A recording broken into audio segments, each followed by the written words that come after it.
Hi guys, welcome back to my YouTube channel, or welcome to my YouTube channel. If you're new here, I'm Anna. I'm a product design student at Politecnico di Milano, and I recently moved to Milan around 3 months ago. If you're new here, I also don't usually sound like this, but I'm going through a bit of a cold, so just bear with me. Today I'd like to help you with your application to Poly.me or other design institutions. My portfolio got accepted into Poly.me and other institutions like Loughborough and Art Centre, so I must be doing something right. But saying that, I did get declined to Politecnico the first time I applied. I took a gap year, I got some work experience, improved all parts of my application and reapplied, got accepted and also got a scholarship. That's to say that I'm not perfect, but I worked on it and it paid off.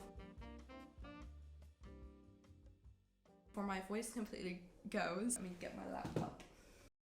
So for the cover page, I kept it really simple. Maybe now I would have added a bit of a personal touch to it. It's quite plain, but then again, it's a uni application, so I was playing it safe. But anyway, let's get to it. The second page is a contents page. By the way, I am kind of reacting to my own portfolio because I haven't properly looked at it for a while, so just so you know why I may be taking a while and saying a lot of ums. Literally said it right now.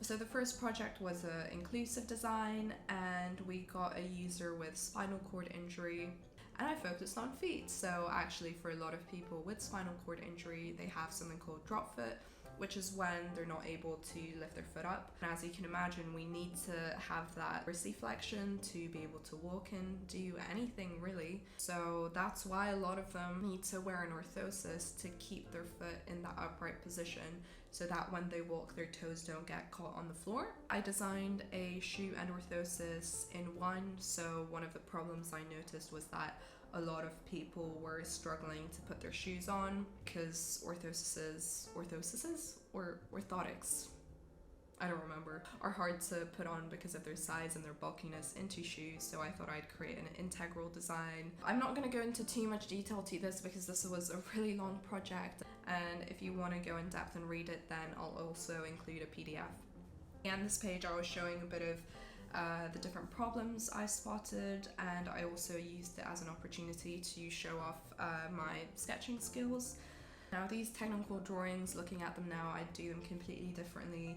We didn't actually have a class for technical drawing during bachelor's, but we do now at master's level. We had an in-depth lecture about it. User research, user testing, final render, which I think works pretty well for the project. I made their shoes in CAD, then put them into Keyshot, then photoshopped them onto this man. It gives context to the project, which I think is quite important, because a lot of the times if you show renders on their own, they can seem a bit cold, and you know, it may be a pretty render, but it doesn't really, it might not resonate with the person that's looking at the project because they can't imagine it being used in real life. So this is just to add that realism to it. This is a project I did in my second year, so it's active seating for primary school children. Now I would do this page completely differently. It's quite text heavy. Now I would probably show the problem by sketching it out visually, because here the person viewing this portfolio actually has to read all of this to be able to understand where my idea came from. I think these sketches are quite nice, even though they're a bit fake in the sense that I redrew them after the project. They show my design thinking and my different ideas.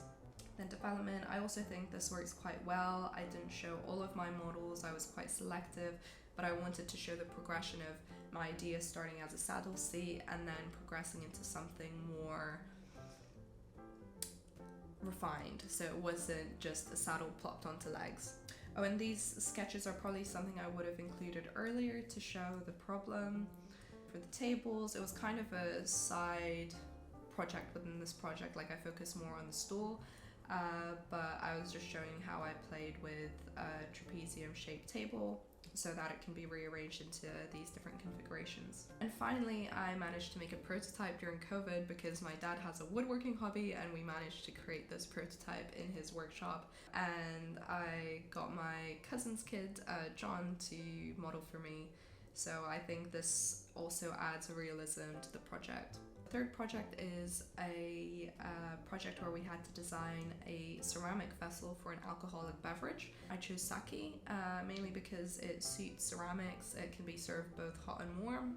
And I would change the slide. It's really text heavy. There is one image, you don't really know what's going on. Then again, these sketches are quite nice, showing like the different ideas I actually had, but they're also fake because I did them after the project so that it looks nice.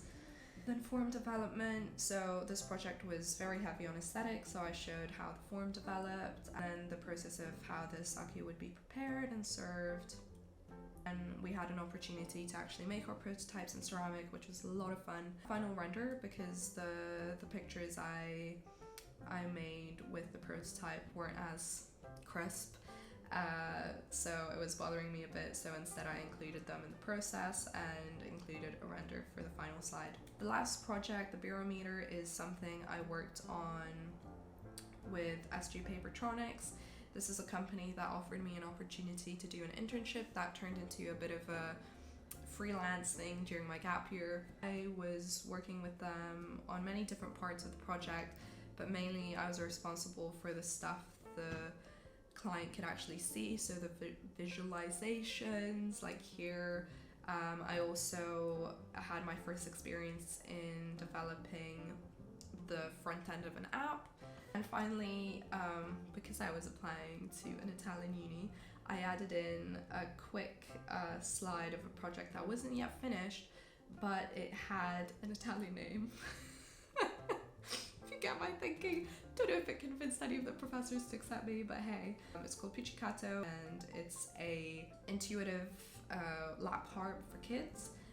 Instead of using musical notes, uses colors and little dots to show them which string to press and for how long. And that's basically it. I hope you enjoyed that. I hope it can give you some ideas. And oof, my voice is really going now, so I'm gonna have to call it ends for this video. I hope it gives you an idea of what you may need to apply to an MSc program. And if you have any other questions, let me know down in the comments below. My voice is really going right now, so I'm gonna call it ends for today and see you next time.